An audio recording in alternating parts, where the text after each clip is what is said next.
Hello, friends. Welcome to Being Lab. Here we are, another episode. And before we begin and our guest introduce himself, I'd like to remind you the importance of leaving your and sending your comments, rating us with your 5 stars, whether it's on Spotify or iTunes. It's really, really helping us grow. Another quick reminder is that you could also find each episode on YouTube. Thank you for those of you following us here on YouTube. We've been growing a lot. We receive your comments, we read all the comments, and we just want to thank you from the bottom of our hearts to helping us grow. It's a really exciting season. We have more guests coming up. And for now, let's go back to the show and let me welcome Claudio Toyama. It's a pleasure to have you, Claudio, a dear friend. How are you doing this morning? I'm doing great. Thank you, Gonzalo. Yes. Thank you. Fantastic, Claudio. Well, I'd love it if you could introduce yourself. Let our audience and our friends know who are you, what is it that you do, where are you located in the world. I know you travel a lot too, but share with us those things. Yes, yes. So I'm a leadership coach and also facilitator working with executives in organizations.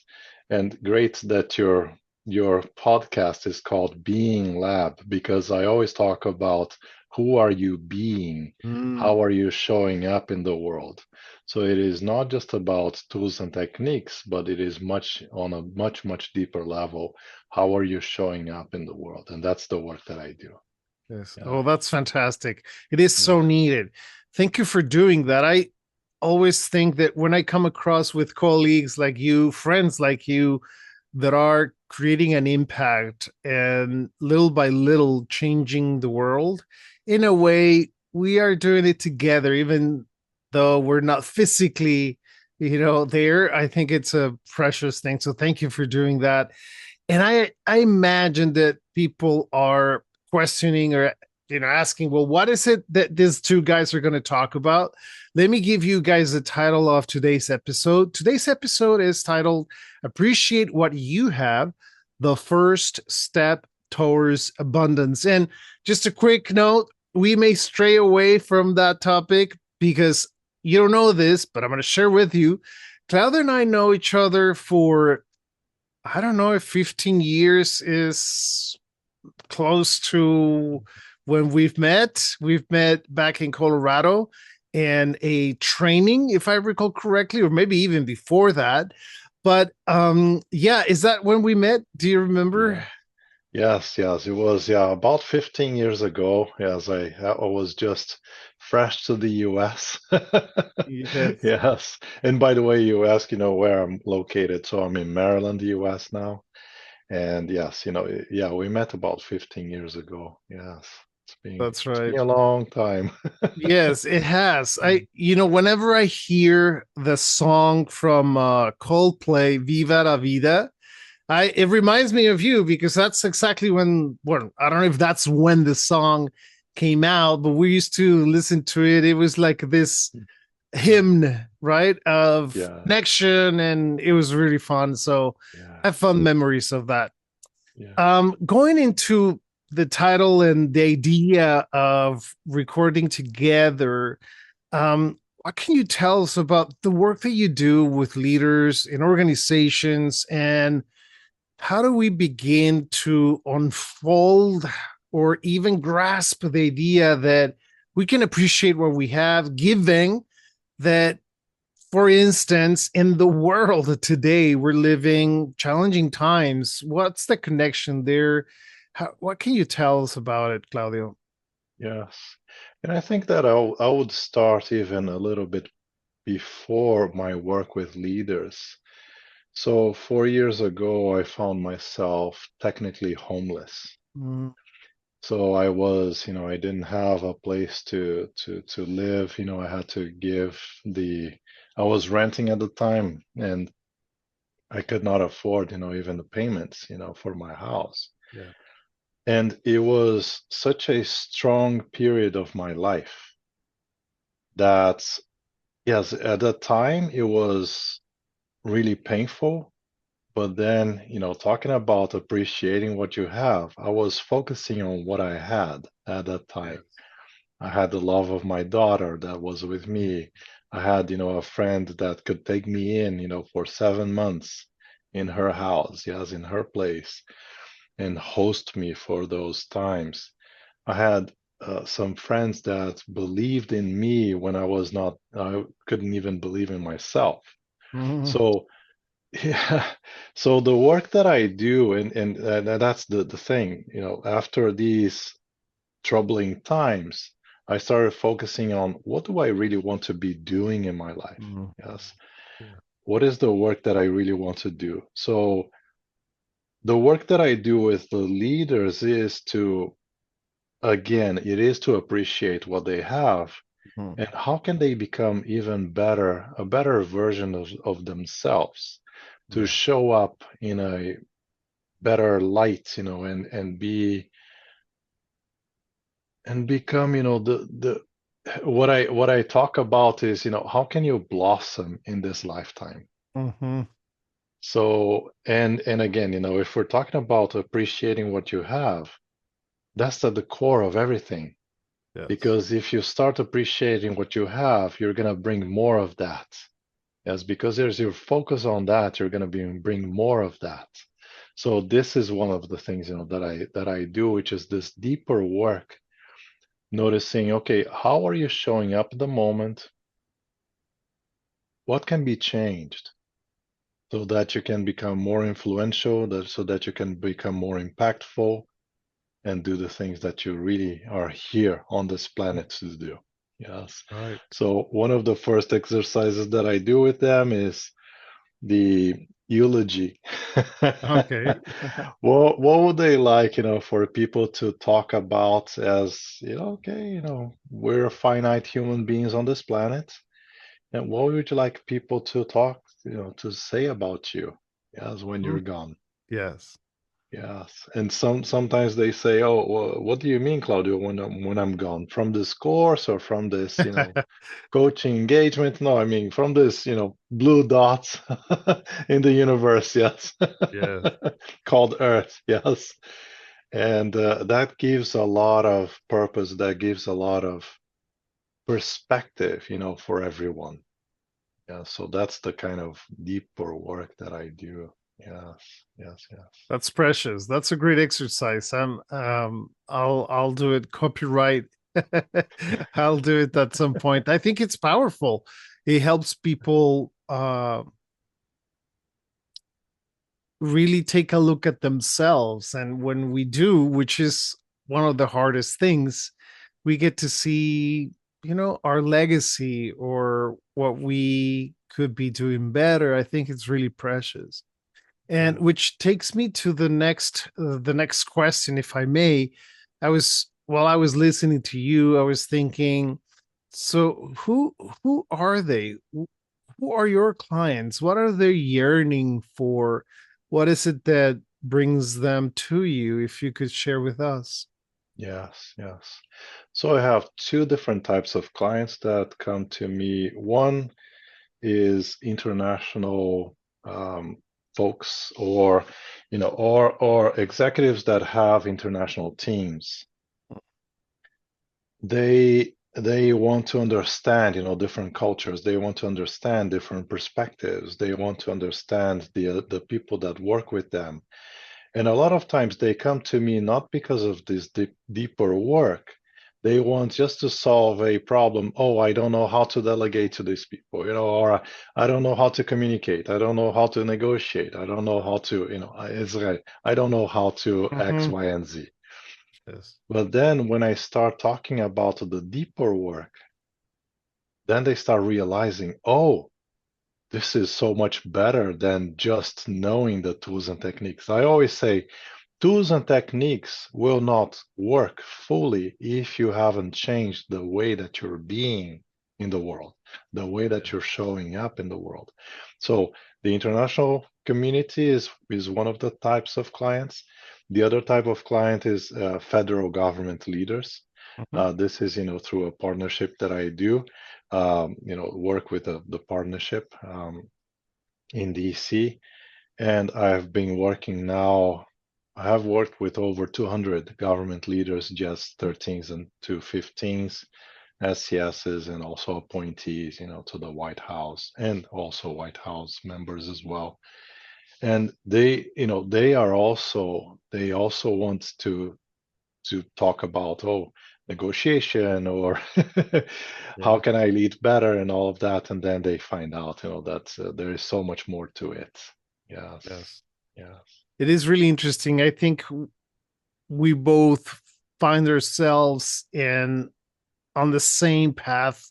I feel like a lot of executives or leaders want to sometimes the quick fix how to, or I want to be better at XYZ, right? Give me the tools. And I hear that often. I'm sure you do too.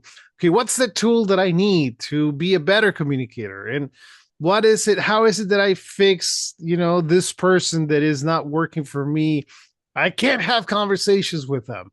Or whatever that is. It could be also KPIs, right? It could be something more technical or more strategical.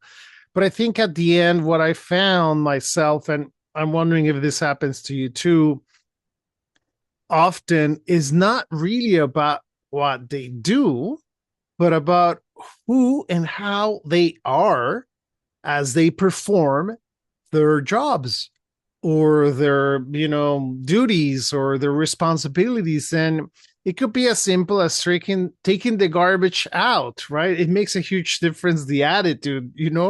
If you have a teenager at home, or if you have a spouse, a partner, or even ourselves, it's very different to appreciate, wow, I do have a garbage bin where to put my garbage. That means most likely I have a roof over my head. And that's fantastic. I mean, it's annoying sometimes because I want to continue reading my book or watching the show or whatever that is. But I think I find myself in that situation often. And how do you find it also? And how do you address that? How is it that you take care of them in that sense? Yes, yes.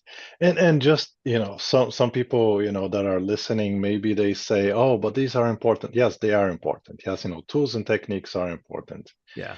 But if you show up, as you said, even taking the trash out, there are different ways of taking the trash out. There is oh, I'm gonna take the trash out because I'm being made to do it, so I'm gonna be in resentment, Mhm. about doing it. Yeah, why? Yes.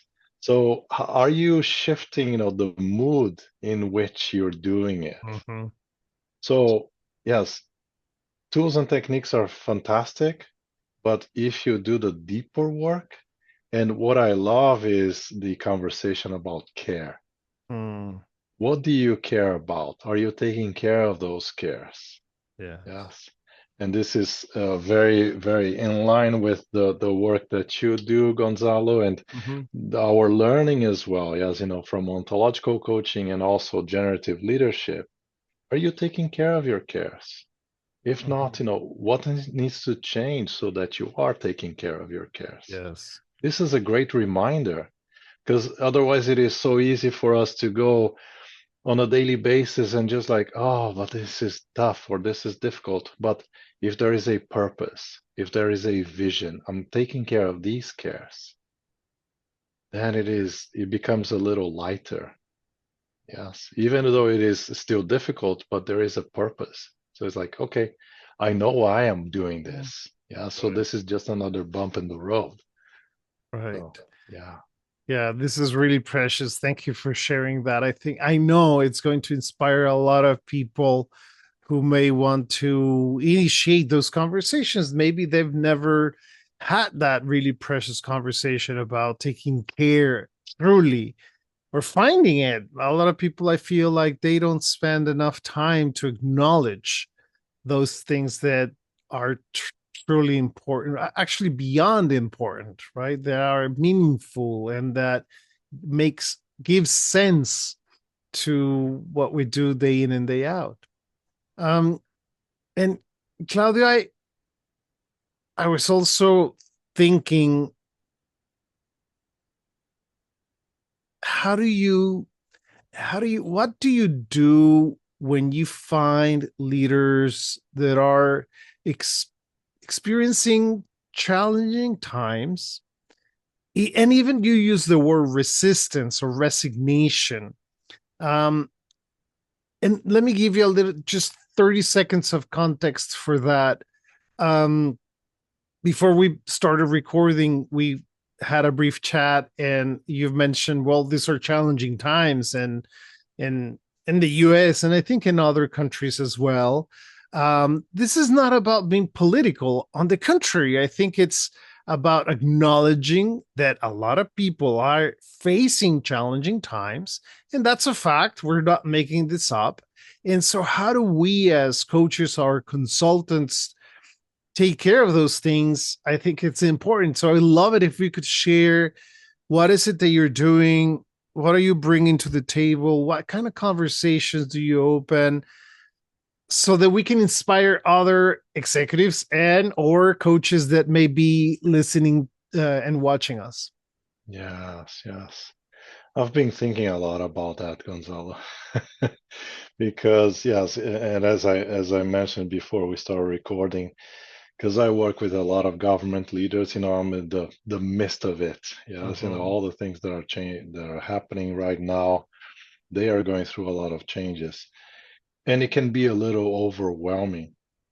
So if you look at the global perspective, and I was just looking because of my international background and having lived in so many countries, I was also looking at the impact in the world of what is happening right now here in the US. And also, if you look at that, what is also happening in Asia, what is also happening in Latin America, what's also Yeah. happening in Europe, there is a lot happening. But if we focus just on that, it can be so overwhelming that we stop doing anything because it's like, I cannot do anything.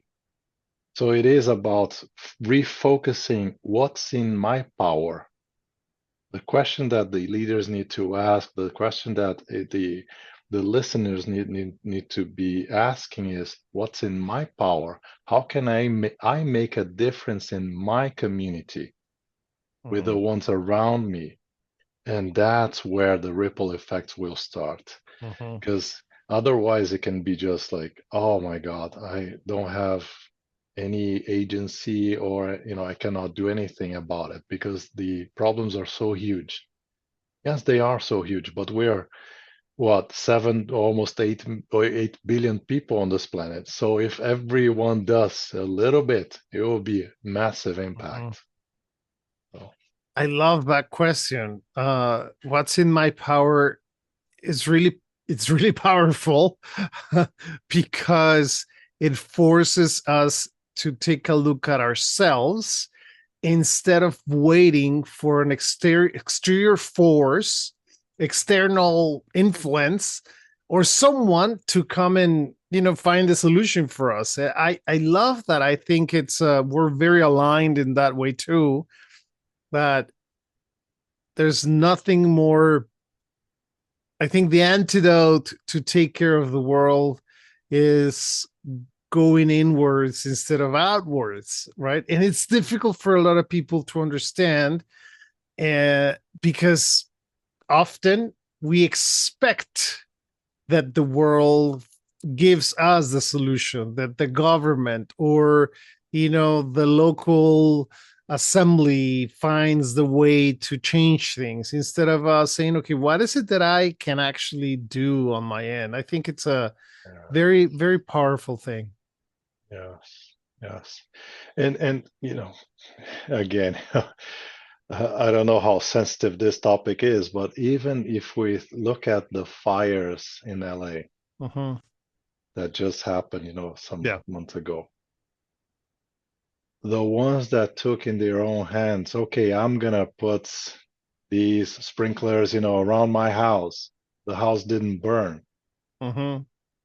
It's a great parallel to what is happening in the world right now. It's like, okay, am I gonna just wait for the firefighters, to do something about it? Am I gonna just wait, for the government to change? oh, I don't like this government, oh, I like this government. Doesn't matter. It doesn't matter. Yes, things can be a little bit more difficult, a little bit easier, for certain types of people, but again, what's in your power, to do. Don't Mm. wait. Oh, I'm gonna have to wait another 4 years because I don't like this administration, or oh, I love this administration. I hope it doesn't change.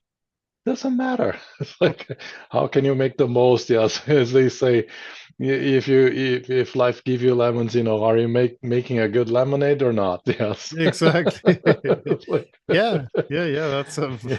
valid reflection too, Yes, for yes, sure. yeah. Yeah. Well, again, thank you for the work that you're doing. It's not easy. It can be very rewarding, and we can feel very proud, but we can also find a lot of resistance, I think. And I'm so glad you're doing it. And if it's okay with you, I'd like to ask another question, and this one is directly towards you yourself. What prompted you? What motivated you to do the work that you do today? Yeah, yeah. And it is interesting because this is something that I had to do a lot of reflection on to understand, why do I love what I do? The first thing that came to my mind is that I've always wanted to help people.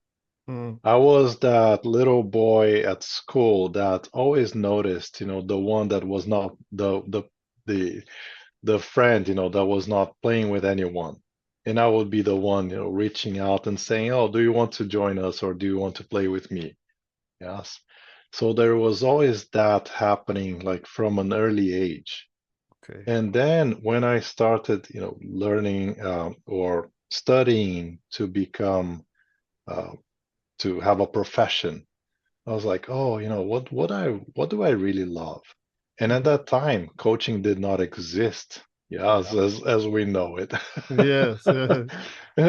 So I was like, okay, maybe I'll do some market research because if I do market research, I will understand what the clients want, and then I can improve their lives because the companies will know what they really Mm, want and all of that.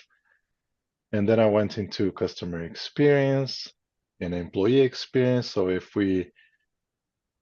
we get the employee experience better, then the customer experience will be better. And again, it was about making lives better. mhm. And then I found out about coaching. I was like, oh my God, this is exactly what I want to do. Yeah.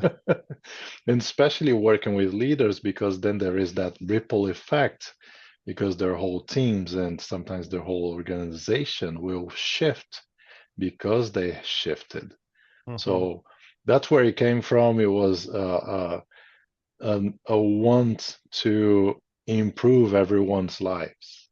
Yes. Mhm. And that's where it came from. And it's like, how can I make sure that that is happening? And one thing that I also mentioned in the beginning, which was, how can you blossom in this lifetime? Because I see so many people, either in my family or even myself, it's like, am I making the most of being here on this planet or not? Or Mhm. it just life is just passing by. It's like, Yes. did we make the most of this? I call this, the beautiful playground called Earth. Yes. Mhm. Did we make the most of this beautiful playground? Yes. Look amazing. Yeah. Yeah, that's beautiful too. That's a great reflection. Um, Mm, yeah. yeah. Thank you. Tell us about your book. I I noticed that I know that you've published it's been a few years time. I don't Yeah. know if there's anything else that you'd like to share with us, but I would love to if you could share with us what is it about, where we can find it, Yeah. what inspired you to write it, how was it that experience? How was the experience of writing a book and all those things? Yes. Yes. So yes, the book is called The Samurai Samba Vinci Way. And it is about three different personas, which is the samurai, yes, which is like having a very, very strong core, and having very strong values. But at the same time, if you remember, the samurai would kill themselves if they made a mistake. Yes. Yes. So it was a little too rigid. Mm-hmm. Then we have the samba, which is the second persona, which is, about the Brazilian dance. Yes, the samba and Yeah. the movement and feeling very malleable and adaptable to everything. But at the same time, if you don't have a strong core, you can be a little too flexible and lose yourself. Mm-hmm. And then the Vinci, which is, the Vinci is about uh, the future. It is about innovation. It is about amalgamating everything that you are. And that's one Mm-hmm. thing that I also learned, that I hear a lot from leaders. Oh, I'm gonna leave myself behind, and now I am this persona in the Mm, at the workplace, and I'm completely different, at work than I am with my friends or with my family. I was like, this doesn't work. You need to no. bring it all together. Yes. Mm-hmm. So Da Vinci is about, yes, thinking about the future, but also amalgamating everything that you are. Because in the Renaissance period, yes, in Italy, they were bringing everything together. Yes. It was not just one thing or another. They were, if you think about Leonardo da Vinci, he was a painter, a sculptor, he was like anatomy and Yes. all these things. Yes, it was an amalgamation of different things. So the book is about that. How can you become this world-class leader by bringing these three personas together? Mm-hmm. As the samurai, the samba, and the Vinci. And the process of writing the book, I was getting so lost. So I had an editor that she helped me a lot, and Mary Lou Kaiser. Mm-hmm. She is fantastic and fantastic editor, and she helped me a lot to put my thoughts in Mm-hmm. in in a In structure order, that could be yes. readable and all. Mm-hmm. and Yeah. and people can find my book on Amazon and other places as well. And has sold in over 20 countries so far, which is excellent, really, really That's great. fantastic. And I got some really Congratulations. good, yeah, really got really good feedback. Mm-hmm. Yes. That's Yeah. wonderful. I'm really Yeah. excited. Yes. That's Thank you. another success, and I'm so glad. Yes. Is it the one on your right? Yes, it is this one. Fantastic. Yeah, Yes. great. Well, there you have it, folks. If you want to find it, you can find it on Amazon, and please go and check it out. I think it'd be fantastic. I have not get it, so I will get it because I'm interested in reading your thoughts and seeing how that unfolds for me as Yes. well. Yes. Yes. Yeah. What else, Claudio? What else do you want to share with us about that path, that imaginary path, about those first steps towards abundance that we think it could be appreciating, but it could be something else. What else is there for us to explore? I think one of the things that I have been playing with is finding your why. Mm-hmm, Yes, there is that work by, from Simon Sinek, mm-hmm, know your why, and there is this other book which is Find Your Why. He's a co-author of that book. Understanding why. Yes, why do you do what you do, and understanding what is your vision for yourself. And what I love about that concept is that a lot of times, and this is one thing that I notice in leaders, a lot of times they have that nagging feeling, especially if they're really successful. They have that nagging feeling, you're not there yet, you're not there yet. There is this push and push mm-hmm. and push. You're not there yet. Don't rest on your laurels, you're not there yet. Yes. This is a very difficult feeling for you to be, feeling every single time, because it's like, oh my God, this is so tiring. This is I'm so tired, of always trying and never getting anywhere. But if you go and find your vision, what is your vision for your life? That vision will pull you towards it. it is a very different feeling from having that nagging feeling you're not there yet and it keeps pushing you forward, than having a vision that is pulling you towards it. Mm-hmm. Very, very different. Very, very different. And Yeah. it aligns very well with the topic of today, which is appreciating what you have. And it doesn't mean that appreciating what you have, that you're gonna, lay on, as they say, to lay on your laurels or whatever the expression is. Yes. Yes. No, no, no. Rest on your laurels. No, it's Mm-hmm. not.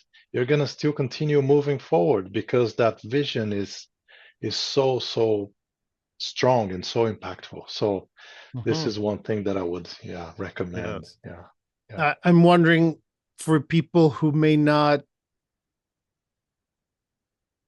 yet grasp the idea of finding the why, or thinking that is way out there, do you have any suggestions or a practice or a few steps they can follow to find their why? I'm thinking about, those who could be listening and saying, yes, yes, I would love to find it, but how do I find my why? Is there a Yeah.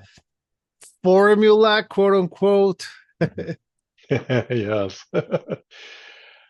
One of the things that they mention in the book is for you to look at your life. Yes. So for every one of us to look at what were the trials, what were the tribulations that we went through. There is always a reason, as Mm-hmm. for all of these things. And even when we're thinking about, oh, but this has been done before, but it hasn't been done by you. Mm-hmm. Yes, that is the difference. If we even think about what I do, okay, leadership, for either government leaders or international folks, there are thousands of other coaches. Mm-hmm. But the flavor that I bring, it's informed by my upbringing. It is Mm-hmm. informed by my historical discourse.